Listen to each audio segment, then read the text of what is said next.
Let's start on time. Definitely. Okay. So the candidates. My name's Arnold Warnican. I'm part of the regional committee and a member of Harrogate Green Party.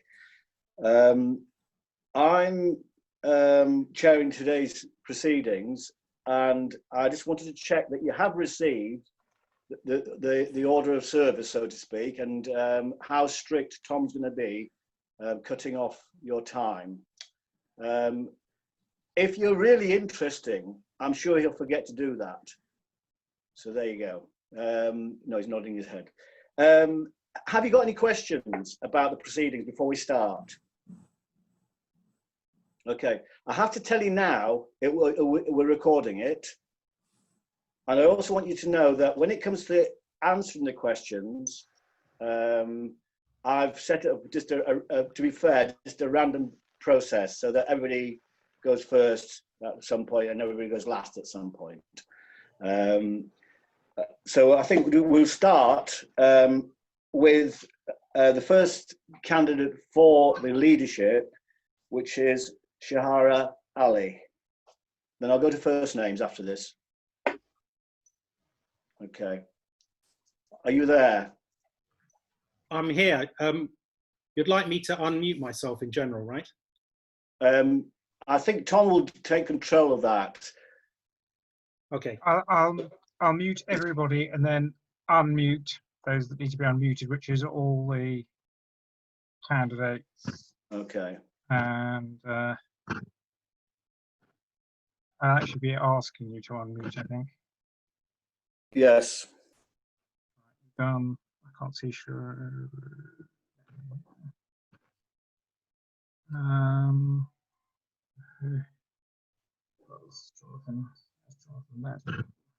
Okay. Are we there, Tom? Ellie and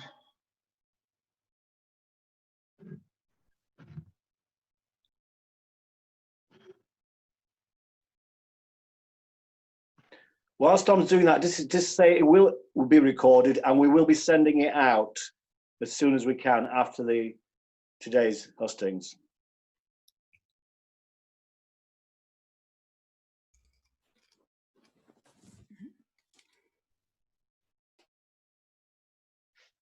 I've got a fly buzzing around, which I thought I had evicted, but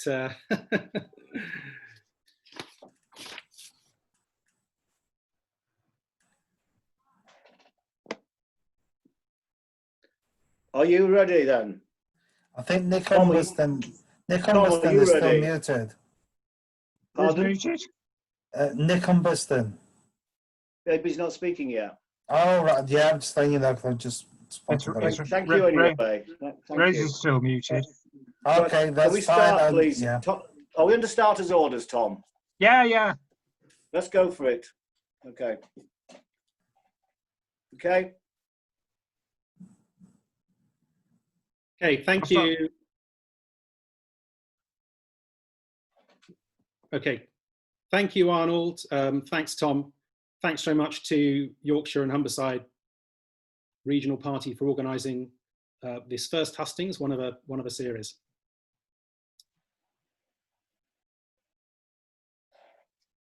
The youth are showing us the way, putting us to shame, converging on Westminster, striking from school,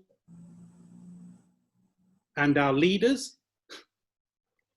are turning their deaf ear. And what is green politics today? It is, and always has been, about more than looking after number one. It's about protecting the vulnerable, the marginalized, making sure their basic needs are met, whether health, housing, or education.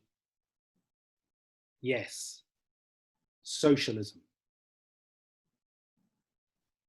And it's about understanding the interconnectedness between how we live and the rest of the world. Climate justice.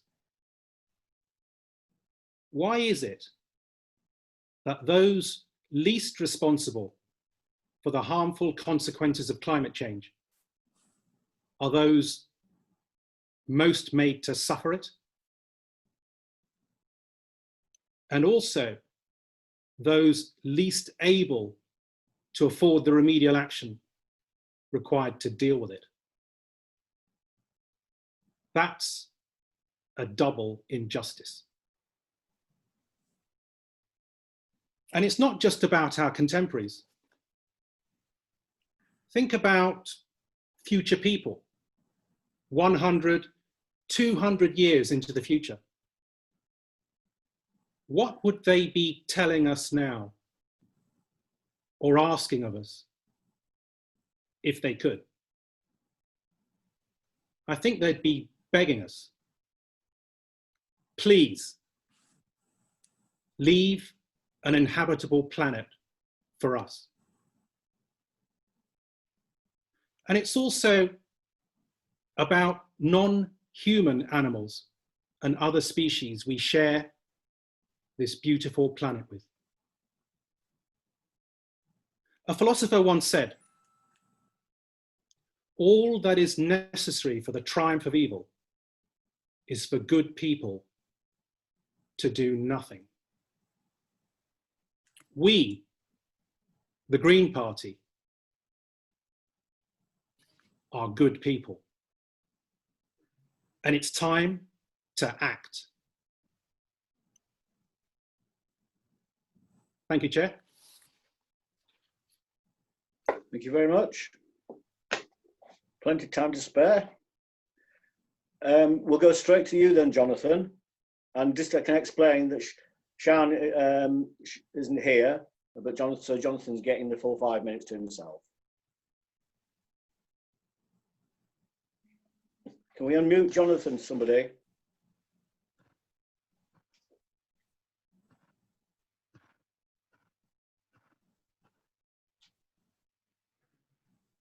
Go for it.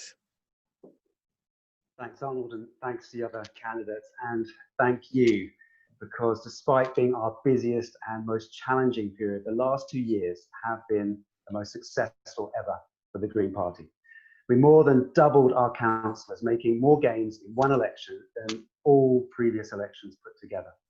We went from being the official opposition on 5 councils to playing a part in running 17. We beat the Conservatives in the European elections. Over 150 councils passed climate emergency motions. We shut down the fracking industry. Our membership increased by 50%. And we pulled off the first genuine electoral cooperation in decades, winning 15 second and third places at the general election, which means we can now win more seats in Westminster. The party's success has come because together we have invested, building a school for campaigners, a network of field organisers. But this is no time to look in on ourselves. The house is on fire. Change is needed now. And our urgent task is to create a mass membership movement with the Green Party as its political wing. And to do that, we believe we need to do 3 things. Firstly, we've got to be absolutely clear about our vision. Put aside the debate about whether we're for social justice or the climate emergency. The two are indivisible. We must unite and work for real system change. Let's make the links between the climate emergency, rampant inequality and injustice. Show that the system destroying our lives is the same system destroying our planet. Make the links between the exploitation of the environment and colonialism. Call for climate justice. Coronavirus has highlighted the injustice in a new way. Health inequality, paltry sick pay, sanctions, evictions, the insecurity of workers in the gig economy. We must show that we are on the side of all those exploited by the same system that is exploiting our planet. Secondly, we must be the change that we want to see and build up our credibility to deliver it. Not just say there is an alternative, but demonstrate what that alternative is. We know that the Green Party is the most liked party. We know that our policies are popular. but we need to stake our claim as the team of people who are credible and can deliver. We made the right calls on the limits of the planet, on air pollution, on the living wage, on fracking, on the 4-day week, universal basic income, and a Green New Deal when others doubted and thought these issues were too radical. We are the pioneers. We are on the right side of history. And the pandemic has given us a glimpse of how things can change. Who would have predicted 6 months ago that welfare sanctions, evictions could be suspended? Government would intervene to pay people's wages. Space could be claimed back from the dominance of the car, air pollution could be cut, railways brought back into public ownership, 60 days without the need for coal. People know that change is possible. So Greens need to be the change in every town and city on the climate emergency, getting those motions turned into real practical policies and of course in Parliament, and continuing our exponential progress in elections. Next May, we've got elections to the Assembly and Senate in London and Wales, for mayors across the country, and a bumper set of council elections. We want to be up again all night, looking at those wins coming in. Last, we must build a new movement that shakes the very foundations of the political establishment. We've seen what happens when a government acts too slowly and doesn't follow the science, and what happens when the official opposition sits on the fence. Loss of life on a massive and unacceptable scale. A space has opened up where Labour used to be and where leadership used to be, and we must occupy that space. An emergency means action now, and a critical mass behind radical change now. Let's reach out beyond the traditional green groups and work with everyone who stands for system change. Those standing up for migrants and refugees, for workers, for the disabled, for Black lives, to unions, campaigners, community groups, interest groups. Let's give them a political voice, because our struggle is their struggle. And it's only in that solidarity that we can bring about the change, the transformation that we must see now. Thank you. Thank you. There's 18 seconds to spare. Well done. Can I just ask those that have just joined us to put any questions you have in the chat box and precede the question with a capital Q. Okay. Right. So we're going to move on to Rosie. Can someone unmute Rosie, please?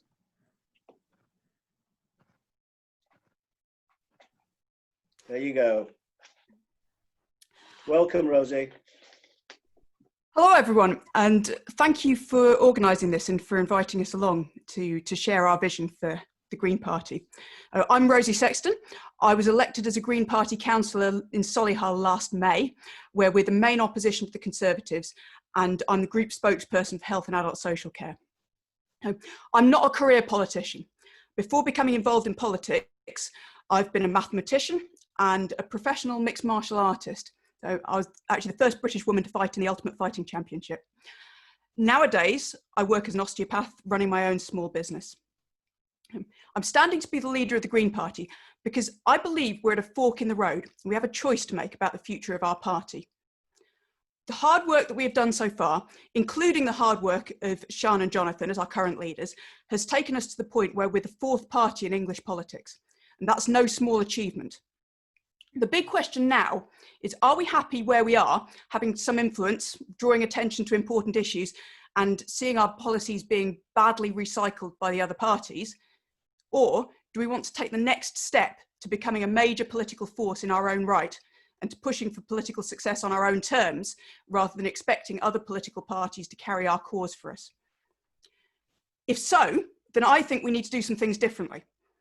I think we need to stop thinking so much as a pressure group or a lifestyle movement, and we need to start behaving as a serious political party who could one day be in government. There are three common stereotypes of the Green Party that I think really hurt us. They might seem unfair, but I think the real reason that they sting is because there is an element of truth to them. Firstly, that the Green Party is for white, middle-class, vegan hippies. Now, there's nothing wrong with being any of those things, but that's an electoral niche that's always going to be limited. We need to have a broader base of support. Secondly, The Green Party is a well-meaning single-issue pressure group, but lacks the competence to govern. This is something that we've really had to fight hard against in Solihull, where we're trying to take over the council. And then finally, the view that a Green vote is a wasted vote because we can't win. So what do we do to change this? My vision has 3 parts to it. Firstly, we need to be serious about inclusion. We need to make sure that everyone from every background and every walk of life who shares our values can find a home in the Green Party. We've got to do a better job of engaging with people and communities who are not like us and making them welcome. We must make sure that we're listening and addressing the everyday challenges of those who may not think of themselves as green with the same passion that we bring to our environmental campaigning. Secondly, we need to be serious about credibility. Voters love our concern for the environment, but we still need to convince them that we can competently address the whole range of issues. We need our policies across the board to be backed by experts, professionals, and the scientific consensus. We need to address the criticism that we have good ideas, but are sometimes thin on details and how they'd work in practice. To get there, we need to take a thorough look at our policy platform and our policy-making processes and ensure that they're fit for purpose for a major 21st century political party. One of our great strengths is that our policy is made by our members, and that's really important. But we also need to ensure that we make expert input and scrutiny a non-negotiable part of that process. Finally, we need to prioritise electoral success. We must focus on winning elections under the rules we currently face, while at the same time calling for the reform our voting system needs. As a small party in a first-past-the-post system, we have a mountain to climb, and we shouldn't underestimate the scale of that. We have a proven system for success in local elections, which is now delivering Green councillors up and down the country. But we need to push this further and develop evidence-led, data-driven strategies for winning national elections to send more MPs to Westminster. That will take serious focus and investment, and we must prioritise time and resources to make it happen. To deliver at the next general election, we have to start now. So I want to lead a conversation in the party about how we should do those things. We have democratic processes, and it's not up to the leader to impose decisions from the top down. But I believe that by bringing people together to solve these problems, we can find ways to move forward and to become a truly effective political voice of the Green movement. Now, I want to be the next leader of the Green Party because we need to be serious about inclusion, serious about credibility, and serious about winning elections. Now, if you believe that too, then make me your first choice on August the 3rd. Thank you very much. Right, we have now heard from all the candidates, and we are allowing a maximum of 60 minutes for questions. Each question will either be read to you by Janet or Tony or myself. I think Tony primarily, but you have 2 minutes to answer it. And as Green politicians, I'm sure you will answer it and not sidestep it. Thank you very much. So the first person to answer this first question that Tony's going to read out, to be fair, I've mixed this all up. So the first person to answer it will be Rosie. What's the question, Tony? Okay, yeah, just a second, because I was just making my notes. Yes, thank you, everyone. Right, so for Rosie, first of all, for all candidates, what do you think are the 2 great advantages the Green Party has for attracting voters, and what are the 2 greatest dangers to us as a party? Can you unmute Rosie, please? And in fact, can we unmute all the candidates, make it slicker? Yeah, I haven't been muting them, they've been muting themselves. Okay. Go ahead, Rosie. Thank you for that question.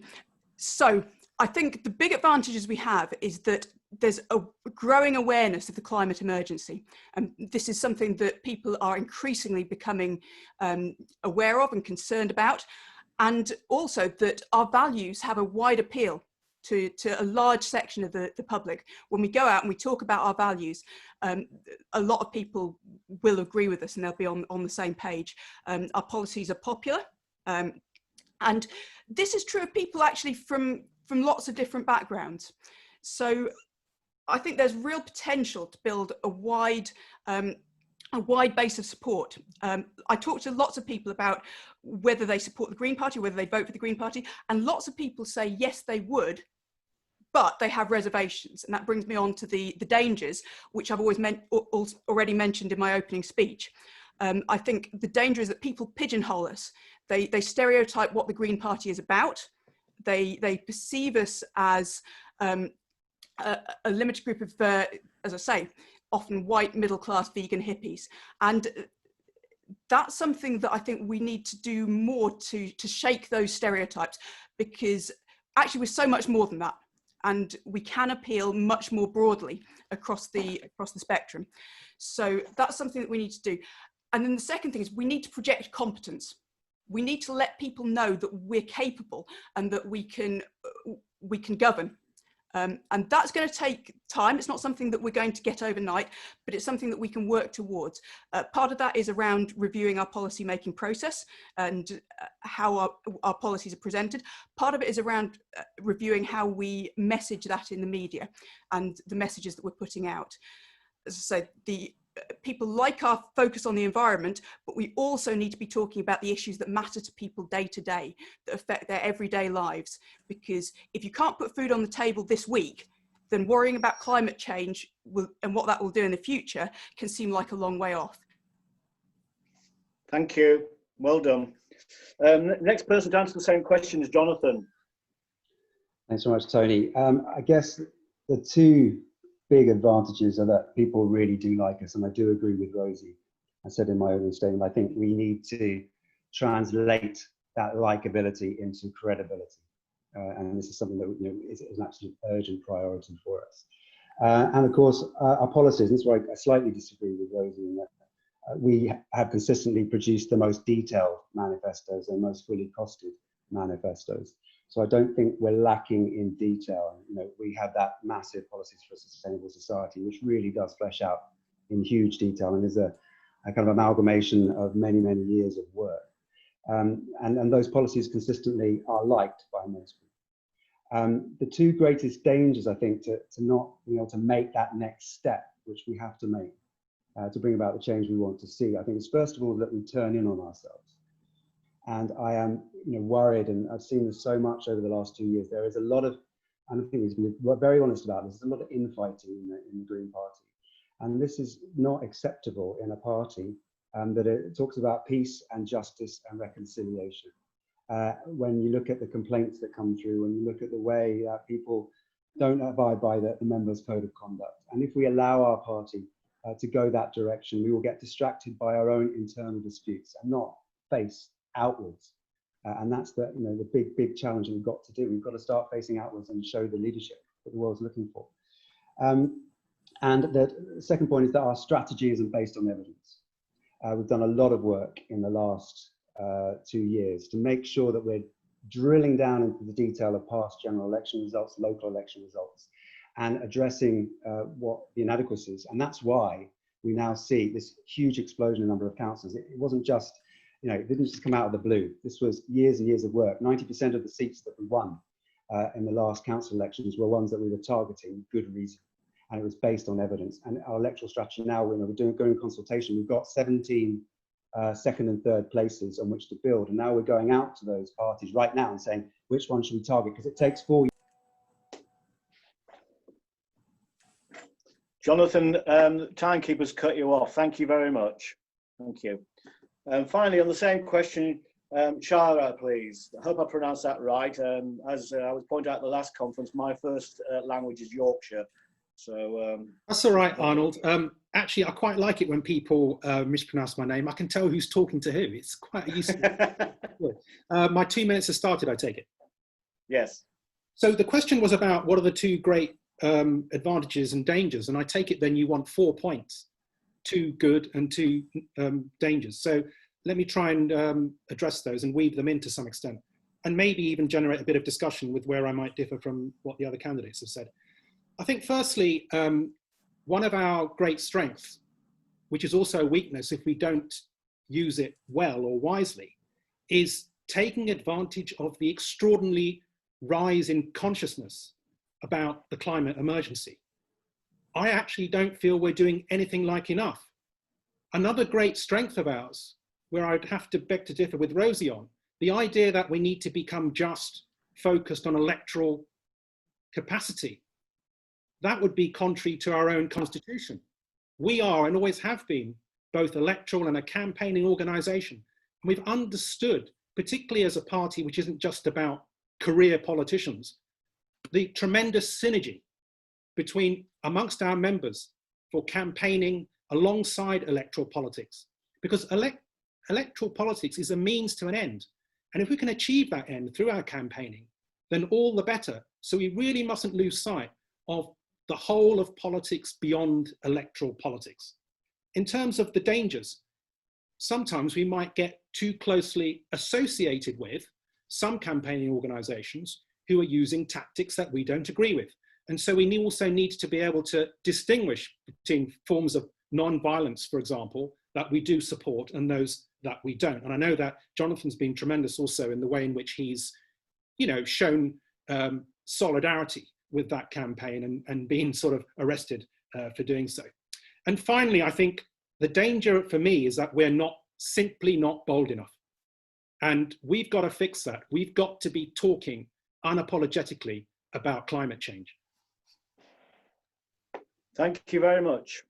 Okay, so we'll move on to the second question from Tony. Could you say who it's from if they have put it there? Thank you. Oh well, yeah, definitely. This is from Tom Franklin. Question for all: what Green Party policy do you not support and why? Okay, I'll give you the order for the whole lot, so I don't have to interject in between. Jonathan first, Shahrar second, and Rosie third. Tom, I've always wished that we could be much better at inclusion of disabled children within mainstream schools. I want us to be far more unequivocal. We've kind of got to this point, I think, where we've gone slightly backwards on this policy.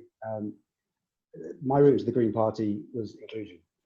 I had this confrontation with David Cameron in the general election in 2010, challenging him on his manifesto about not having places in mainstream schools, a right for children with disabilities, special educational needs to go into mainstream schools. And I really believe that our whole school system needs challenging, and that the school system is richer and our education is richer when we have diversity and we truly do include, because everything needs to change and it can't be a one-size-fits-all policy any longer, and we learn from one another.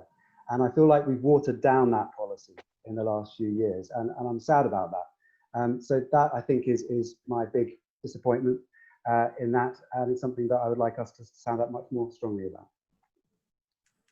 Okay, thank you. Jonathan, before we move on to the next person, just to say that there's some interference from your voice. I don't know whether you're catching something with your lead but it's not coming through as clearly as possible. Is that any better? Yes. Okay, yes. I've unplugged the mic, I've unplugged the headphones, so hopefully that'll be better. Thank you very much. Thank you. Okay. So, who did I say was next? Shahrar, please.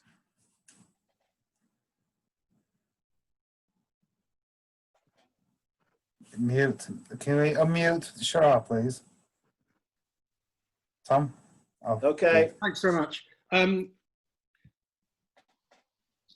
So the question was about what policies do I not agree with? Well, firstly, let me just hold up a couple of examples of, I'm not trying to sell these because they're actually out of print.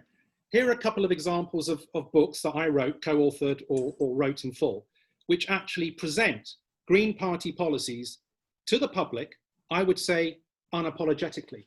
And within that, we cover a whole series of all the great planks of party policy and our radicalism. And I'm very happy to say there is little, if any, policy that I disagree with. There may be some questions about nuance. The reason this is a vital question, and I'll come to the one that I disagree with in a moment, the reason why this is a vital question is because you are electing your spokesperson, your primary spokesperson. And actually, I sometimes wonder when I'm listening, sometimes even to our leaders talk, where that policy's come from. It's absolutely imperative we do not short circuit or bypass in our electoral communications the will of the conference, whether or not we like sometimes the policies they've made. And I will adhere to that level of accountability. Coming then to a policy which, it may not be on everybody's top priority, but it is the one where I sometimes feel, we could have had a different position. And that's on euthanasia. So I happen to teach and work in medical education, and there was a lot of emotion around that debate at conference. And, we are moving in our policy towards a position where you can, solicit assistance in suicide. And of course, that is a big area of regulation and campaigning. But ultimately, for me, that's not an area where I would make that particular decision. And I know full well how spokespersons are supposed to adhere to party policy. And if, and only if, they disagree, they should be able to explain why after having given the reasons why the party holds that view. Thank you. Right, we're going to go on to the third question. Tony, could you read it out, please? We haven't had Rosie speak. Yeah, I thought we haven't had Rosie, have we? Oh, sorry. Just testing you all. I'm just checking you're all listening. Rosie, sorry. Yeah. Hello there. So I'm going to maybe be slightly controversial here. I think there are a number of areas in which our policies differ from the scientific consensus, and I think this actually harms us. This is one of the things that I hear most often when I ask people why they don't vote Green. And I think in this particular instance, it's around the policy around a blanket ban on all new nuclear power, because when I talk to climate scientists, the majority view is that on a global level, in order to tackle the climate emergency, at least some nuclear will be needed. That's because we're in a climate emergency.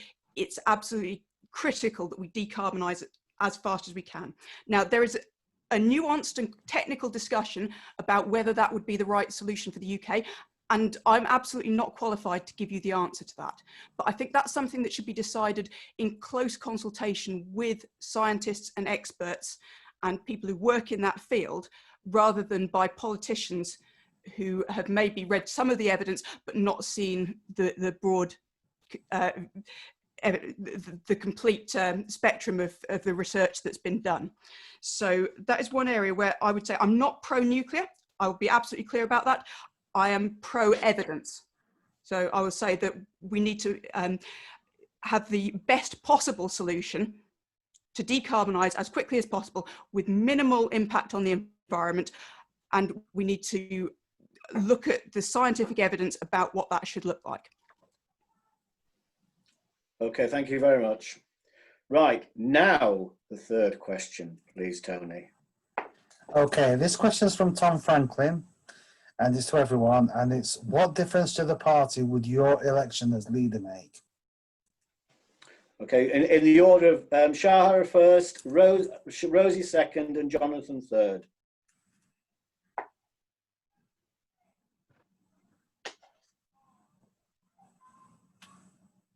Thanks. Sorry, before you start the clock, I'm sorry about the business about mute. I actually wanted to mute myself because there is a little bit of background noise here, but if you really want to do it that way, open mic throughout, that's fine.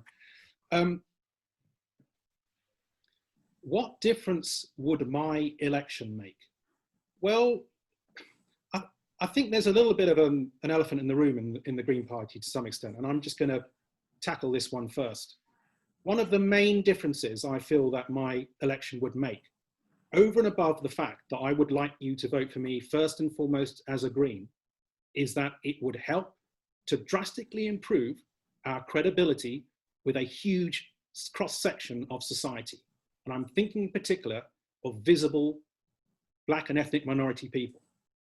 And if you look at the extraordinary momentum behind the Black Lives campaign movement, and for us even to be producing social media, not to somebody else's script, our own decision-making, where we're putting up, not even using, we've got plenty of good BME spokespersons in the party.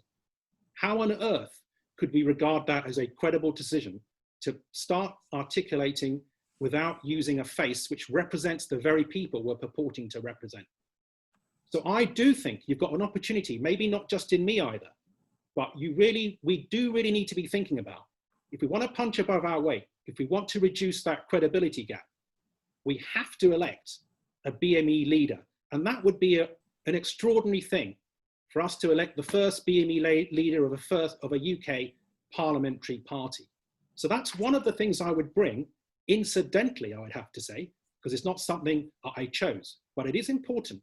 We can't leave it to osmosis in this party any longer. We really are losing credibility because of it. I think the other thing which I hope to be able to bring as leader is boldness and a lack of apology for being socialist. It's not a dirty word, a lack of apology for being eco-socialist. We constantly talking about the fears of people to hear these words. I think we are fearing ourselves to be bold about what it is we think and believe. Thank you very much. Okay, so it's Rosie now.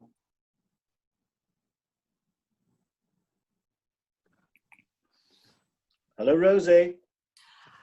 Hello there. So I think as an outsider, one of the things that I can really bring to this is a new set of eyes on the problem and what we're facing. So I want to bring a new vision and a new energy to the party. I also want to focus on making us really results driven. So look at what practical change we can make. So it's not about what we say, it's about what we achieve in practice through our words and our actions. I want us to become the party of science and evidence. So I want us to be, I want us to be backed by the scientific consensus. And I want us to be more inclusive. So I want us to be listening to the concerns of a lot of our internal groups. So for example, we've got Greens of Colour, the Green Party Disability Group, our LGBTQIA+ group, and also our regional parties as well, because we've got a lot of talent in our regional parties that isn't always represented when we talk on a national level. So I want to be having a dialogue with those parties and looking at how can we support you, what do you need, how can we be more effective together, and bringing in all the talent that we've got in the Green Party. Thank you very much. Okay, that was succinct. So let's go to Jonathan, please. Thanks. We're the only leaders that are really talking about being a movement, reaching out much further than existing green groups, and getting the change that we need now. The situation is urgent. We've got to bring about the change. We can't just wait till we get more MPs in Westminster. We have to be that change now. Secondly, it's about a team. It's not about a leader or even a leader, 2 leaders and a deputy. It's about having a whole leadership team. And what we tried to do over the last 2 years is bring more voices forward. So, for example, with Cleo and Majid, when they were Lord Mayors, remember how we pushed them forward and made them visible and made the thing of that, how we promoted our 7 new MEPs and pushed them up the agenda. Vix Alothian on education, pushing her forward. Our Young Greens, they want to introduce conference speeches and pushing out in front of cameras. Getting Natalie and the Lords. We need a whole big leadership team that's visible. So you're not going to have the focus on us. You're going to have the focus on many, many more green voices. I think that's a very, very big difference. Trying to reach out beyond through different ways of getting people involved, recognizing that not everyone wants to join a party. So, launching the Friends scheme, we need to really develop that Friends scheme so we get the fellow travellers, people who feel they can't maybe fully subscribe to being a member of a party, but will come with us, will campaign for us. If you're a councillor, you know that your network of leaflet deliverers is often made up of people who aren't members of the party, but want to identify with us. We need those structures and to bring those in, to create that kind of movement.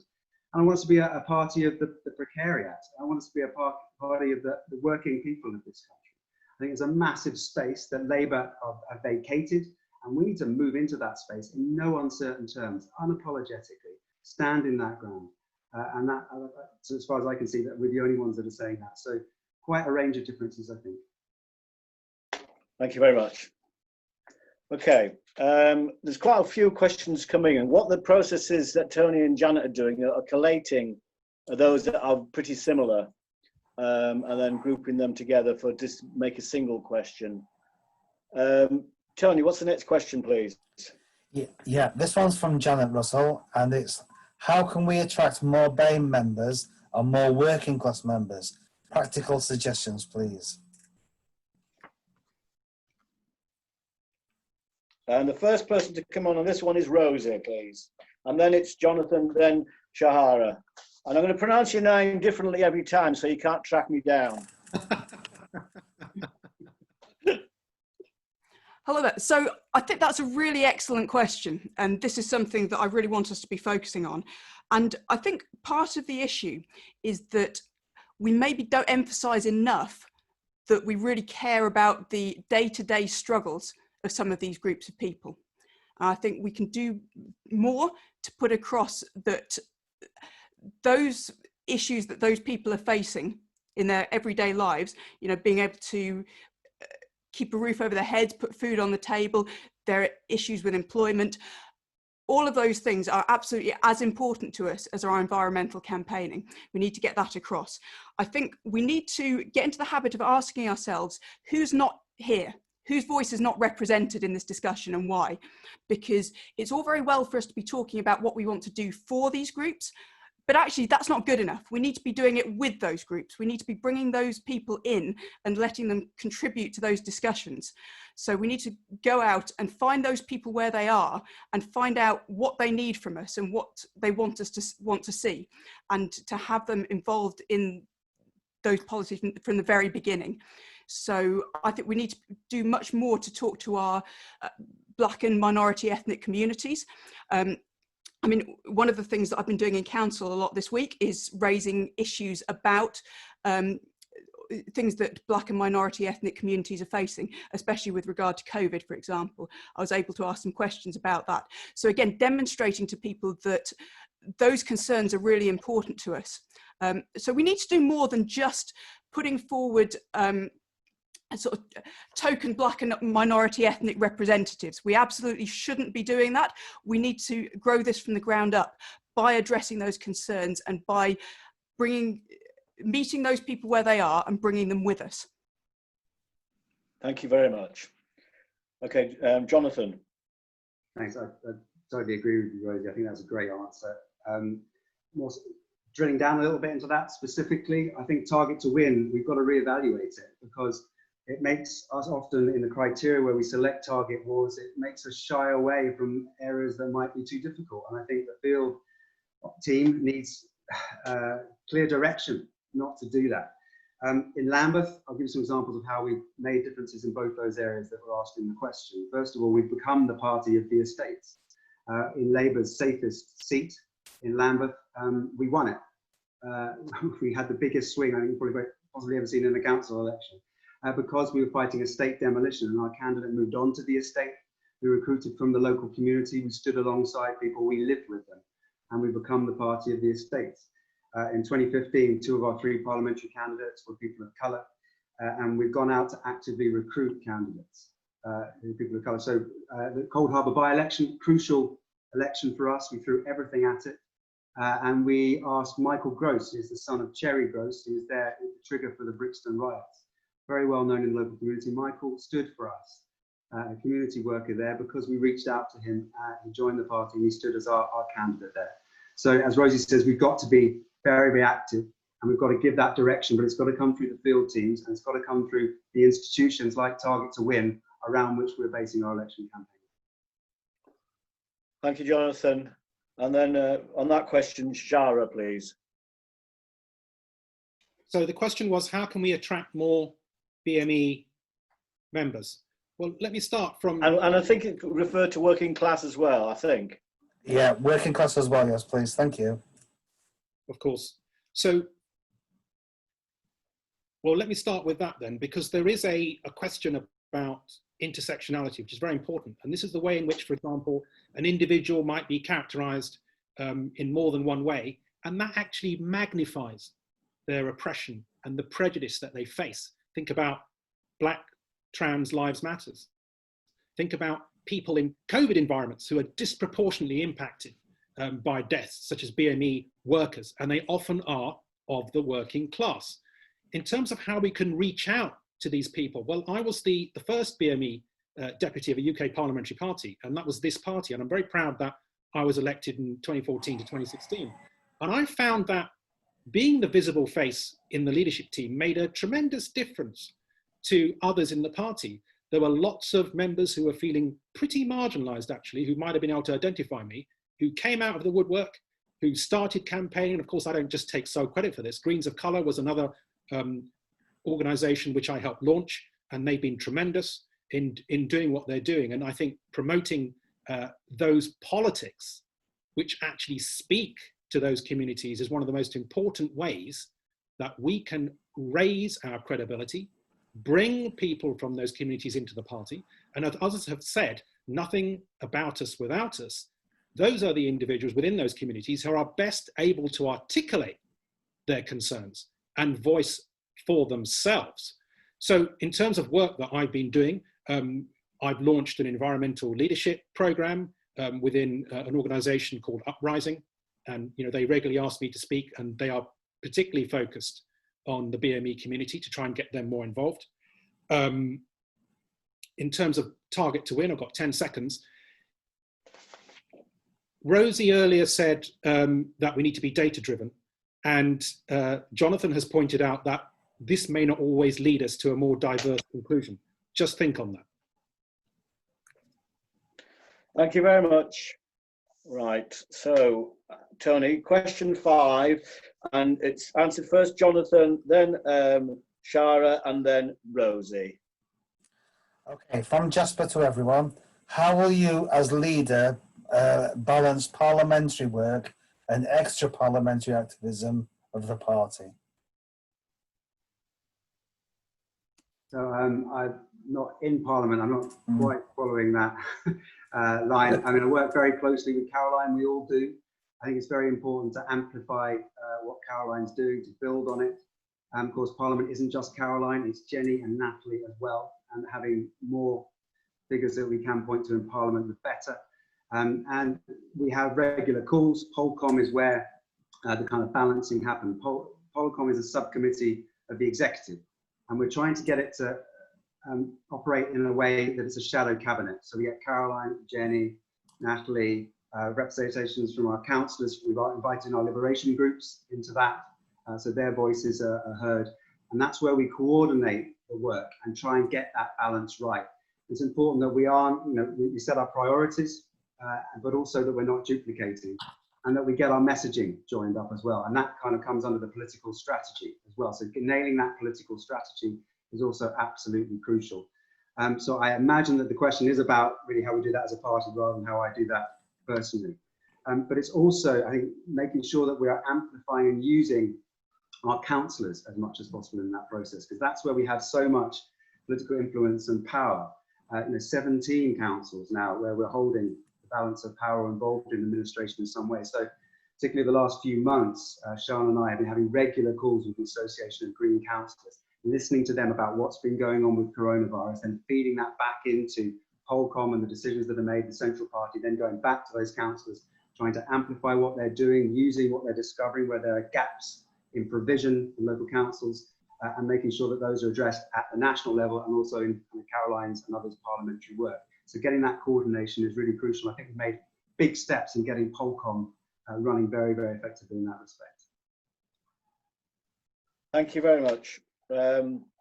Before we move on to the next answer to that one, Tony, if you've got any questions that are specifically for one candidate, because we've got making such good time here, feel free to find some of those targeted just to one particular candidate. On this question, the next person to answer is Shahrar. Hiya, I just want to clarify the question. It was to do with how I would balance parliamentary work with leadership, is that right? A bit more than that. Yeah, it's, well, I'll read it out. How will you as leader balance parliamentary work and extra parliamentary activism of the party? Extra just for clarification, I have asked the person who's asked the question just to either expand upon it as we're going through it, or are we interpreting their question correctly? So I'll leave that up to you, your interpretation of the question. Yeah, I'm really sorry. I just didn't catch the last bit of it. An extra parliamentary activism of the party. Yeah. Of the party. Okay. So, I mean, firstly, just the caveat that Jonathan used, I guess, I'm not an MP, so whatever balancing would be required, it wouldn't require of me to try and organise a work-life balance in that sense. Just on that, however, I think it is quite important that you think about the capacity of your leadership team. You know, I do find it a little bit concerning if some of us are holding multiple hats, you know, if we've got a regional role, if we've got a kind of a national role in an upcoming election, in addition to a councillor. I would say, you know, that probably has to be a threshold beyond which you can't really do fair duty to what we need of these roles. And if it was me, I'd be dedicated in this role. Although I'm not elected elsewhere, although I get regularly confused for having been elected somewhere, but I think it is important that you can dedicate your time to these roles and don't have any potential conflicts of interest. It would be great to work alongside our parliamentarians in the Lords and in the House of Commons. I was doing a lot of that in terms of deputy leadership role, even in terms of checking policy statements, you know, that they took into account the politics of the day. I think that's very important. That bottom line, your leaders do not make policy. They may be involved in strategy as one amongst equals on GPEX, but they need to be articulate, vocal spokespersons for the party and working with all sorts, not just our parliamentarians, but also the grassroots members. And I would want to make sure I'm not just speaking to all those liberation groups within the party, Green Party women, LGBTIQ+, there are Greens of Colour. We need to have not just the ear of those internal groups, but the members. And I think one thing that, if I may, I think we need to get better at is unity around the climate crisis. Thank you very much. And finally, Rosie. Thank you. So the way I've interpreted this question is that it's about how we balance the focus we give to getting people elected and making change via those processes of our democracy and the campaigning that we do elsewhere.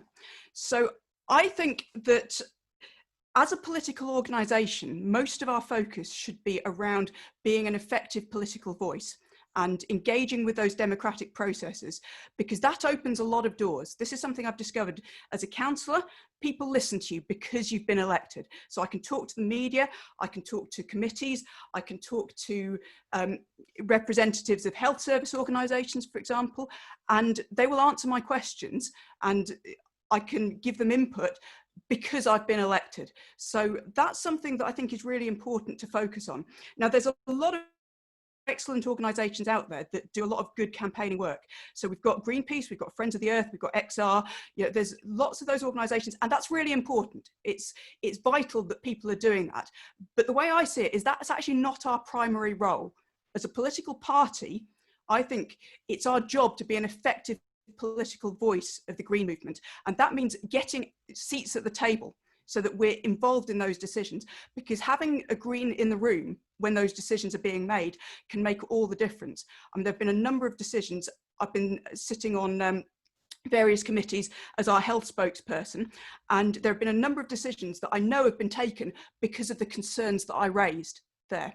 And that doesn't happen unless you've been elected. So I think for me, that should be our focus as a party. And by all means, we should work with those other organisations and support them where we've got interests in common, but we need to concentrate on what we do. Thank you very much. I have been in communication with the questioner and he's given further information about what he intended. We might come back to it if we have time. I've also seen that more questions are piling in that are for everyone. So rather than separate now to individual questions, Tony, can we have a general question, please? Yes, just a second. Right. This is a question from Dawn Finesse. The question is, women are most affected globally by the effects of climate change. So why does the Green Party not have either a women's policy, a women's officer, or recognise women in our rights and responsibilities section of policy? Why have these been blocked by the current leadership? Okay, that question firstly answered by Shahrar, then Rosie, then Jonathan. So thanks very much for your question, Dawn. I think it's actually a travesty that we don't have strong, articulate, vocal policy in our policies for a sustainable society on women in the rights and responsibilities section. And let me just show you, well, I won't show it to you, but there was a chapter written by Sarah Cope actually in the book that I had published in 2015, which sets out the vast array of interconnectability between Green Party policy and goals and the rights of women. And it is a complete mystery to me why we aren't able to be more vocal on that. It's something that we need to fix. There's a great level of toxicity and harassment in wider politics around women's rights. You only need to attend to the systematic bullying and rape threats received by J.K. Rowling when she dared to articulate her views, which you may or may not agree with, or the way in which she expressed. But there's no way you can advocate, or anybody in this party should be advocating, the kind of tactics that have been used against people who choose to speak out on behalf of what they see as changes in society which are threatening their spaces. At the same time, we must and will continue to defend the rights of minorities, such as trans. And it is to great credit that some trans have reached out to me and tried to articulate their concerns. And many have said to me that they want debate, civilized debate around issues in wider policy and politics that they feel are not getting heard because of too much divisiveness. And that also is something we need to get better at. And I would say it's a central plank of my campaign that I want us to be able to debate maturely and in a civilized fashion with our fellow member. Thank you. Now, Rosie, the same question, please. Hello there. So the question is about women's rights. So I'm going to answer the question. As the woman here, out of the three of us, my experience has been actually very different from what Shahrar suggests. I think that in general, I found that we're actually very strong when we're talking about the rights of women and the rights of women globally, especially. You know, it's absolutely right that we need to talk about education of women on a global scale, because we know that not only is this important in its own right, it's actually one of the most effective ways to address the climate crisis. So these things are absolutely vital. I don't know what the history is regarding our current set of policies with that, but I think it's absolutely right that we should have policies in place for how to deal with those things and how we can champion the rights of women on a global scale. And I think that's something that one of my fellow councillors, Shaheen Ashraf, in Solihull, I know that she's done a lot of work on this, and she's got some really interesting things to say about it. So I would want to see us getting people who've worked in that field and hearing what they've got to say and what they would propose in terms of how those policies should work. Okay, thank you. I just want to comment there that the questioner did say it wasn't about women's rights. It was more to do about the lack of women in the Green Party policy documents. But anyway, we'll move on. We need your answer, Jonathan. Thanks. I'm just trying to work out what Dawn's saying. I'm scratching my head a little bit. I don't recognise that the leadership has blocked anything in this respect. So our three parliamentarians are women. Sian and Caroline of the London Assembly are women. Our chair of GPEX is a woman. Our deputy leader is a woman. These are all people who are standing up very, very strongly for women's rights, and the rest of the party are supporting them in this. I think there is an issue over the codification of the policies that Dawn's identified, that we have flagged, and there is work in progress to bring all those policies together in a concerted women's policy. And I think that does need to happen. But I do agree with Dawn's point about when you look globally at the impact of climate destruction, it is of course women that are going to be hit disproportionate. And again, when we must create this movement, we need to be shouting very, very loudly that it is, again, women that are always hit disproportionately by austerity, by changes to the benefit system. and within the COVID crisis. They will be. When we have that inquiry, I'm sure this will be highlighted. We've already seen the health inequality. If you read that health report that rightly pointed out the huge impact on people of colour and BAME communities of COVID. It also, and this wasn't said loud enough, it also hits women particularly hard. So we need to be making those links as part of that movement that says we need to have that system change. Thank you very much. Can I just say that some of you have just recently joined the hustings, and if you have any questions, please use the chat box and prefix your question with a capital Q. Thank you very much. Can we have the next question, please, Tony? Yeah, this question is from Caroline Whittaker and from Janet Russell. It's, should the Green Party try to forge electoral pacts with Labour and the Lib Dems, or should we abandon the idea and never step down for either of them?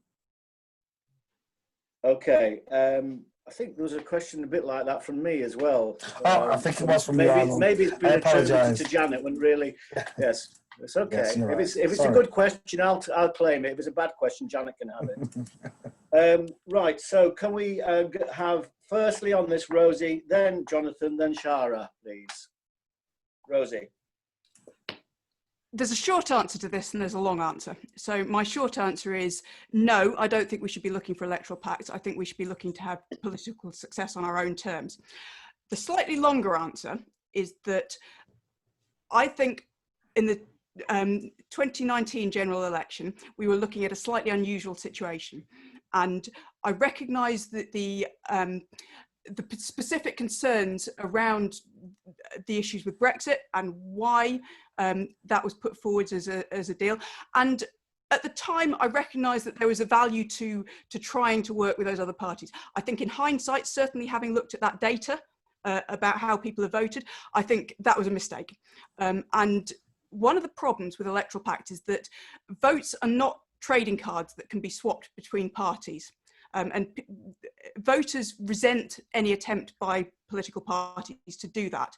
So I think it does us a disservice in terms of trust and credibility with voters, and it does us a disservice in terms of building our movement going forwards.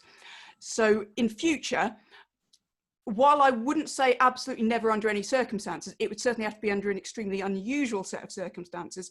And that would have to, at a very minimum, include a cast iron guarantee of PR as a result of that. But I think in practical terms, this isn't going to happen. So we need to look at how we can have success on our own terms under the unfair voting system that we face. And that's a real challenge. So that's going to be what we need to focus on. Thank you very much.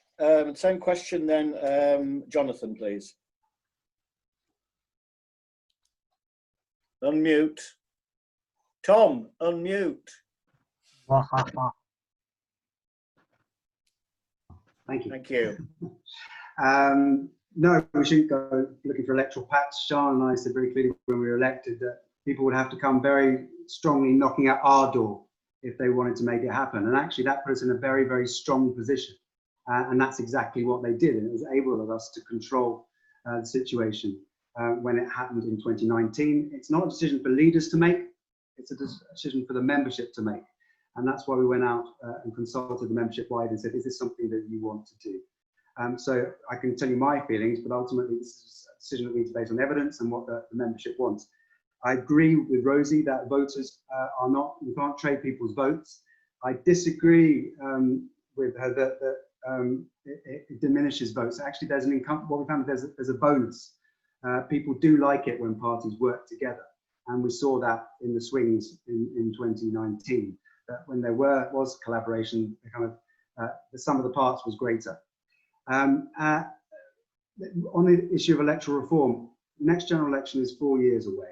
Even if we got Labour to have a manifesto commitment, it would then take another 2 years to implement electoral reform. So we'd be looking at 6 years before we got electoral reform, and then probably another 3 years before we had an election under it. I don't think the climate emergency can wait for that. So let's bear that in mind. It's a strategy we may want to pursue, but the situation is urgent. We need change now. And so we have to be very confident, very assertive. We need to be ramping up those council seats. In order to win first seats under first past the post, you have to have three things. You have to have a second or a third place. We've got 15 of those now. You have to have a very strong council base, and you have to have 4 years lead in to make it happen. And that's what we're committed to doing now. Thank you very much. Same question from the answer from Shahrar, please. So if we look at the recent history of the Green Party, 2015 general election, when I was part of the leadership team, we got 1.1 million votes in that general election. And I would say that's because we were bold and unapologetic. We've saved 123 deposits, which helps sustain local parties on what is otherwise quite a financial load.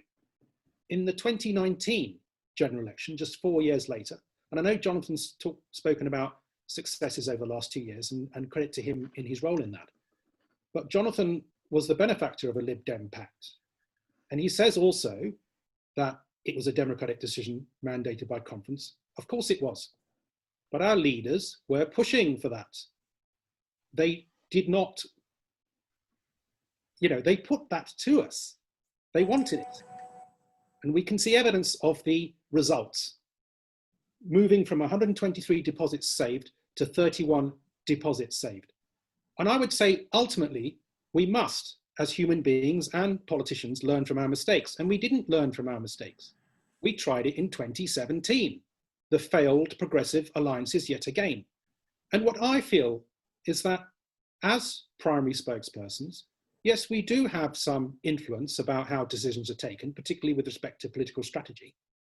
And I would want to be hearing the membership, hearing that they hadn't consented to the 2017 progressive alliances, that hearing that they didn't want anything to do with it again, and understanding that that hard-fought political capital from all of us, which has been built over month by month, year on year, that our voters are loyal to us and they want to be given the opportunity to vote Green. And if we can't be bold in a time of environmental crisis to say, here is your option, vote Green, then where are we? We lost our nerve yet again. So I would have no truck with this. I think we need to be presenting our electoral vision uniquely, because we're only... Okay, thank you very much. Right, Jonathan, can you hear me? Okay, there has been some chat messages from Dawn relating to her question and your reply.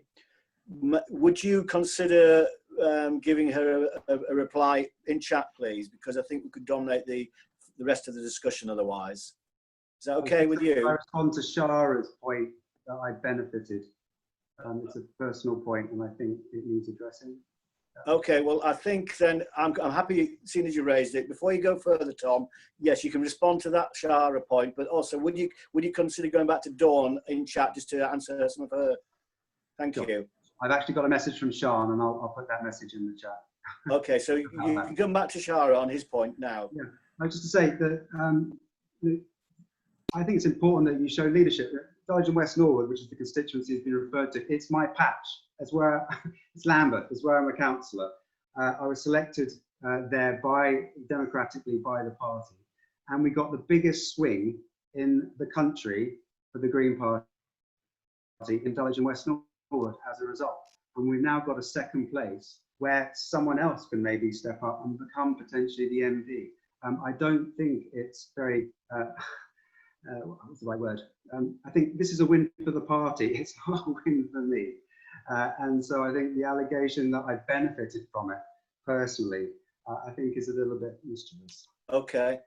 We could end up playing ping pong with this one. I think if you really feel you want to respond to that, Shahra, you could personally message Jonathan about what your line of thinking was on that. But we appreciate both of you having your own views on the issue. We'll go to the next question, please, Tony. Okay, this is from Stephen Diane Lee, and it's to everyone. What are your thoughts on HS2? Right, this could be the last question if you take all your time up. So if you want to make it quick, we'll squeeze another question in. Firstly, Jonathan, then Shahrar, and then Rosie. Unmute Tom, please. Sorry, unmute Jonathan, please, Tom. Thanks very much. I'm a massive fan of rail, high-speed rail, but I agree with Green Party policy on this. I don't think it was an ill-conceived policy. I think there was, looking back at the history, a huge debate about this, and I think it's borne out by the other people involved who are our allies, Friends of the Earth, Greenpeace, the Campaign for Better Transport, the New Economics Foundation, the Woodland Trust. All these groups have looked at the evidence and have concluded that this is the wrong project. We could go back and forth about what that evidence is, about the fact we know that 100 ancient woodlands will be hurt or damaged by the project. Other people will come back and say, but that's just a small proportion of ancient woodland. And we'll come back and say, well, it's the biodiversity loss is invaluable. If we're going to talk about creating a movement that's on the side of the poorest and those who are going to be hit hard, well, I've spent a lot of time talking to people up and down the country who are losing their businesses, who are losing their farmland, who are losing their home, who are paying a huge personal cost for this rail line that is going to concrete over large areas of the countryside. I don't think that the ecological toll is a price worth paying. I think it will take too long to happen. And I do think that the Green Party is right to oppose this particular project. But I do think we should be putting forward the alternative, which is to spend an awful lot of money.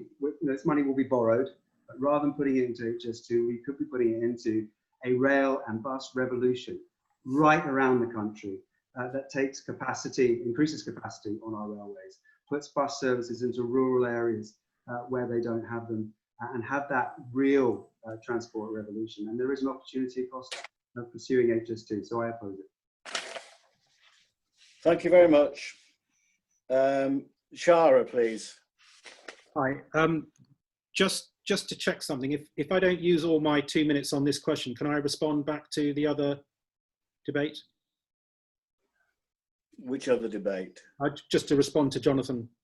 Okay, well, I'd rather you give us a comprehensive question, and then maybe at the end of this... I'll answer the question, and if I've got time, I'll just respond to the other thing. Okay, that's right. So, because HS2 is actually, it's not a difficult proposition, actually, and we talk about being science-driven, but science doesn't take place in a vacuum.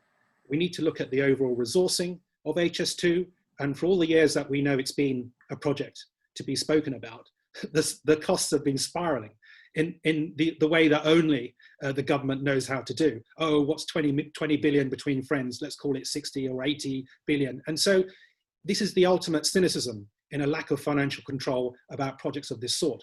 And I know, as somebody who was campaigning very strongly in Brent at the time for the wishes of people in Kensal Green, for example, not to have tunnelling under their houses, not to have to be subject to compulsory purchasing, how much distress it was causing them. And I think ultimately the Green Party's policy is absolutely right on this, is that we should be redirecting that money and those funds to other regions in the UK or England and Wales that need them even more. And that's including bus infrastructure. That's including all the places that people want to be able to travel by sustainable, cheap, reliable means, but are completely prohibited because there's no infrastructure. And we can have a debate about whether or not some of the infrastructure on the HS2 could then be deployed. But I think ultimately, pound for pound, we have much better ways of investing that money. Just briefly then, with respect to, because language is important, and you can go back to what I said very specifically, Jonathan, that you were a benefactor of the pact as a candidate. I didn't say anything about personally benefiting from it. I think there's two very different things. So I note you didn't dissent from the view that you supported the pact. And I just think that we need to, look at our track record on this. And I was consistent in my warnings around progressive alliances, and electoral pacts was a form of that. And I think we really have to stop selling ourselves short as a Green Party. Thank you very much. I think that's enough on that one, if you don't mind, Jonathan. We'll have time now, and it will be the last question, to give the candidates their 2 minutes to sum up. so that we Rosie can have a break. Oh, sorry, Rosie. Sorry, Rosie. So on HS2, this is of personal interest to me because actually HS2 comes through my borough. So I've taken a really close look at this. And actually, there's a lot of misconceptions around it. I could refute some of the points raised by Jonathan and Shahrar, but actually, I don't have time to do that. But what I will say is that if we want that local transport revolution, we need to find a way of releasing capacity on the rail network. And at the moment, there are no other credible solutions on the table that do that. However, I recognise the impact on local environment and local communities, and I know that this is a really difficult one for a lot of our members. What I will say is that whether or not we agree or disagree with HS2, HS2 is being built as we speak. It's going to happen. That ship has sailed. Either we can continue burning up political capital and credibility by shouting about stopping it, and bear in mind that this is the main policy that most people actually recognise from the Green Party, is about stopping HS2. Not all the road projects that cause so much more damage, they recognise our opposition to HS2. So what should we be talking about instead? Because there's an opportunity cost here. And every time we mention HS2, we're not talking about something else. So what I would like to see us talking about is how we can push for better environmental mitigation on that route, how we can push for HS2 Limited to be held to account and for those local communities to be appropriately compensated for the reinstitution of this cycle infrastructure alongside HS2. And of course, for the opposition to all of those really damaging road projects that cause much, much more damage than HS2. So I think whether or not you agree with it, we've got our messaging completely out of proportion on this one, and we should be focusing on other things, especially at this point. Thank you very much. Tony, final question, please. Okay, for this I'm going to combine two questions that are relatively similar. It's from Nikki G and from Luke. And it's COVID lockdown has resulted in a general upsurge in appreciation of nature and the environment. How would you hit the ground running to fully harness this positive sentiment to boost the party? And do you have a strategy for countering climate change disinformation? Thank you. Firstly, on this one then is Shahrar, then Rosie, then finally Jonathan. So thanks for that question. So when you and I reflect on what the Green Party messaging has been like over COVID, I think we can certainly look to some great examples of holding the government to account. I know in particular Molly was running a fantastic Twitter feed on the daily briefings and just exposing, you know, the monstrous disinformation that was going on. But I do feel as if we really missed an opportunity during COVID to argue strongly, vocally, for a reset of society, in particular the economy. Because whilst we're coming out of lockdown, all the sentiments being expressed by the Chancellor and others are the tens of millions and billions being put into business as usual. And you might call it the new normal, but the clue's in the qualification of the word normal. So normality is not what we should be driving towards. So whether you look at the loss of biodiversity, which was abated because of our lack of overconsumption during lockdown, whether you actually are able to breathe more easily in dense conurbations because there's less polluting traffic. These are benefits that came out of lockdown, which of course we would always emphasize how deeply sad and debilitating it is for all those families. I work in medical education, I know as well as anybody, for all those families caught up with deaths as a result of a deadly virus. What we should be doing though is expressing the opportunity, and there's a word we're simply not allowed to use apparently as a spokesperson. We should be emphasizing the fact that this reset of society, reflection on how we've gone wayward, is an opportunity to reflect on how we can change society systemically for the better to combat climate change. And that hasn't been happening at all. That connection is simply not being made. Thank you very much. Who did I say next? Rosie, I think. Thank you. So this is an excellent question. And I absolutely agree that while the reason we don't want to say that this is an opportunity is because of the immense amount of human suffering that it has caused, I think it would be tone deaf to be presenting this as an opportunity to further our agenda, however worthy that agenda might be. So it's an unintended consequence of what's happened. But at the same time, we do need to be taking advantage of that, and we do need to be using that to push for all of the things that we say need to be happening. Now, this is something that our local councillors can really lead on, because it's something that needs to be looked at on a local basis and what's right for each individual local community. So I'm going to give you an example from my patch of what's going on in Solihull, because we have some community groups and cycling groups who are coming together to put a petition and put a proposal forward to the council that we're supporting. The proposal is that every road should have either a cycle lane or a 20-mile-an-hour speed limit. And I think that's a really excellent and quite clever way of pitching what we should be doing here. So that's something that we're working together with the local community to push forward and to deliver. And again, this is the advantage of having people in positions of power at those tables, that we can have the influence in order to be able to do that. I mean, I think there's lots of other things that we can look at locally in terms of, for example, encouraging businesses and encouraging, I mean, even as a council, we can encourage people to do more homeworking. Lots of people have discovered that where they've been told in the past that this is impossible, that actually it's not at all. So there are opportunities there. I think there's lots of other examples that we can look at on a local level. Thank you very much. Right, and Jonathan. But unmute. Tom. Tom. Yeah, you can do it too, by the way. Thank you. I'm just going to answer the last. I don't think anyone's addressed countering climate change disinformation, so I just want to address that. I think the biggest challenge is climate change complacency rather than disinformation right now. And I think that's the thing we should be focusing on. Just very quickly, what we've done over the last few months, we've pushed very, very hard for a Green New Deal. We've had 3 reports come out. Molly did a report, Caroline did a report, I did a report. We're running with the hashtag Build Back Better. Caroline is running a project right now called Project Reset and consulting widely. So there is a hell of a lot going on, but it's been quite a challenge to get cut through when everyone is rightly focused on the tens of thousands of deaths and scores of deaths that are still happening every day. And we should be shouting very, very loudly about that and not accepting it. It is absolutely unacceptable that we should be lifting lockdown while people are dying on that scale every day. It should be on the front pages every day. What we're doing about nature and environment, which was the question, we're having regular calls with the Association of Green Councillors to do precisely what Rosie's been talking about, and Rosie's been part of those calls, which is fantastic.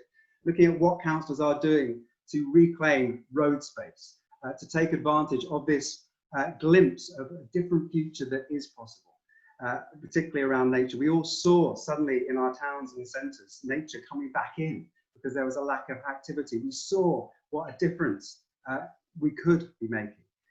So we need to be looking at what I said in my opening remarks at being the change, showing how we back up those climate and ecological emergency motions with tangible action. And that needs to happen on the ground where we are playing a part in running those local authorities. And it's been wonderful to see the creativity that's coming out from those councillors. And as Rosie said earlier, having a green in the room makes a huge difference to the decisions that have been made.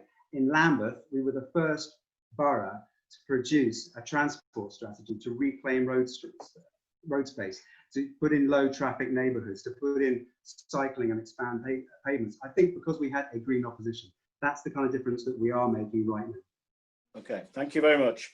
Right, that is it for the questions. And I know there's people out there that have asked questions and haven't had answers because they've not been fielded, but we've had a real good cross-section of questions there. We've had 9 questions answered comprehensively by all the candidates. We could spend all day answering questions if we carry on like this, but obviously we have to move forward. So now we're going to move to each candidate to make their closing statement.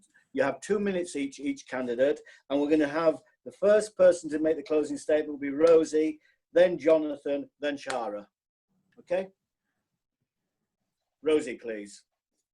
Hello there. So I think as a Green Party, we need to be idealistic enough to think that we can change the world. And we also need to be hard-headed enough to recognise the scale of the challenge that we face, pragmatic enough to be able to address the problems in front of us and to get solutions in the situations that we face, and determined enough to make that happen. So going back to my 3 main points that I want to focus on, I think we need to focus on bringing people with us. We need to build a wide base of support in order to build the electoral strength that we need in order to get Greens in many more rooms around the country, both on a local level and on a national level. And I think we've already seen the difference that's made. I know Jonathan's talked about his experience as a councillor, and I've talked about my experience. And I think we need to really double down on that and to take that much further. We need to focus on credibility. So we need to focus on how we can persuade people that we have the right solutions, that we are competent and we are credible, and that you can let us lead on these things. And then finally, we need to focus on how we deliver that electoral success under the highly unfair system that we're currently facing. So that means prioritising, and that may mean putting less emphasis on some other things so that we can spend more emphasis, more time, more resource on how we get those results that we need. There are other organisations that do campaigning and they do it really well. Only we can focus on electoral success and being a really effective political voice of the Green movement. So it's my vision for the party that we should focus on those 3 areas and build and build something that's it's okay, your time's up anyway, so it doesn't matter that. Thank you very much for that closing statement. Right, Jonathan. Can you have his microphone, please, Tom? Thank you. I want to say thank you so much to everyone for such a great debate. I think this has been really constructive. It's really good to have challenge, and this is how we should be embracing this challenge. And I think this debate has been really hopeful. And that's, I guess, my top line. Right now, hope is what we need. Hope is what people are crying out for. This is a unique moment. Despite Brexit, 2 snap general elections, a Labour Party which has moved firmly onto our territory, we've been able to have the most successful 2 years in the party's history. We've built the party to a place where it's ready to seize this moment, and we must do so now. We can't risk going backwards or turning in on ourselves. There is a space for us to occupy, and we should move into it urgently. But it's only by scaling up and broadening our appeal and delivering a clear vision with many more voices that we are going to be able to take the urgent action we need to bring about system change. We want to continue to build a leadership team that works really hard and works to support members at all levels in the party and does deliver that change we need to see and that change that we need to be. We're asking you to back us for another 2 years to continue that progress and help us make even more of you winners and new leaders for today and for the future, because without a strong and credible Green Party, the future for any of us is at risk.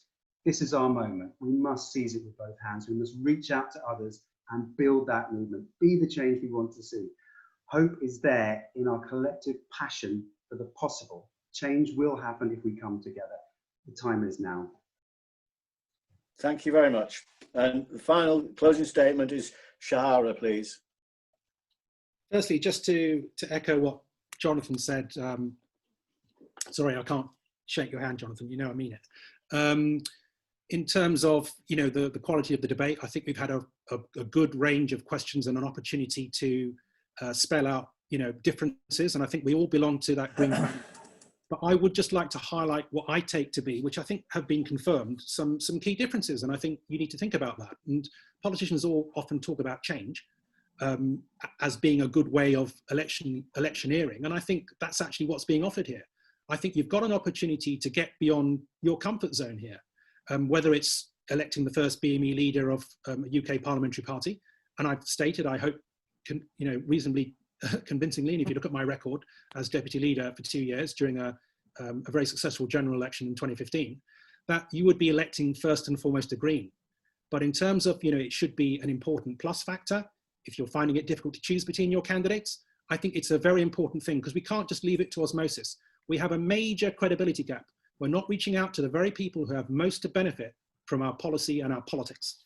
In terms of other differences, you've heard me talk about my disappointment with previous general elections, 2017 and 2019, where we got involved in the trap again of progressive alliances or Lib Dem pacts. And I'm not saying, anybody knows how I operate in terms of being a tough negotiator. I campaign with all sorts. I would shake the hand even of people that I wholly disagree with in order to further a cause. I would shake Tony Blair's hand if I thought it would save one more Iraqi life. So I think politics is about getting your hands dirty and recognizing at this time that there are a lot of people who are politically homeless. My timeline at the minute is full of people who are either, ex-Corbyn supporters or still Corbyn supporters who no longer have him as a leader, or people, women, who feel that their voices are being trampled on and they're not being heard. These politically homeless people need to be looking to the Green Party to give them that voice, because we are going to stand tall and say we believe in debate. So vote bold. Move from your comfort zone, please. Thank you very much. Okay, right. I have to say a massive thank you to all three candidates. The tone has been typically green, which is great. I have to also say a massive thank you